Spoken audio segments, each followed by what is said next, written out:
The word GDPR scares a lot of people, and for the right reasons. But there is a set of people who think GDPR doesn't apply to them because they're outside European Union. They're wrong. Let me tell you why. In 2022, a company called Clearview AI was banned across Europe. The reason? They did not comply with the GDPR norms. But this company is from US, and how could they come under GDPR's radar? That's a question people ask. Well, what they did is they scraped the images of European Union citizens without their consent and used it to build a facial recognition database. First, the Italian Data Regulatory Authority fined them 20 million pounds, then France and Greece followed. So the point is, if you are using the personally identifiable data of European Union citizens, you are liable under GDPR. So what happens if the company did not pay the fine?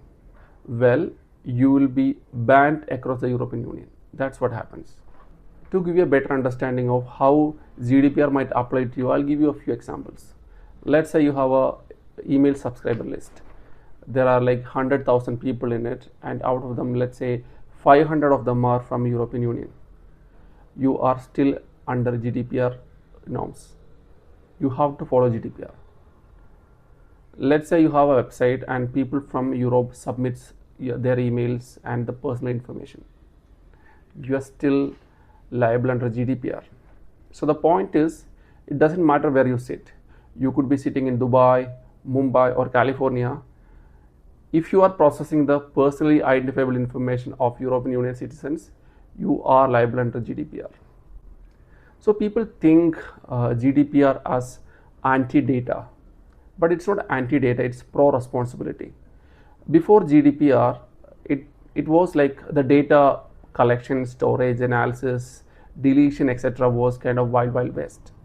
There was no kind of regulations on it. But after GDPR, there is regulations on what they can legally collect, how they can use the data, and what are the things they cannot do. It's kind of a rule book for handling data responsibly. The crux of this video is GDPR is not a European Union problem. It is a global problem. And if you ignore GDPR, it will come back and bite you. If you want to learn more about GDPR, data, and how GDPR shapes the data industry, keep following the channel. In the next week, we'll be publishing a video on GDPR enforcements, the statistics, the kind of fines companies paid, most common GDPR violations, etc. We'll see you next time.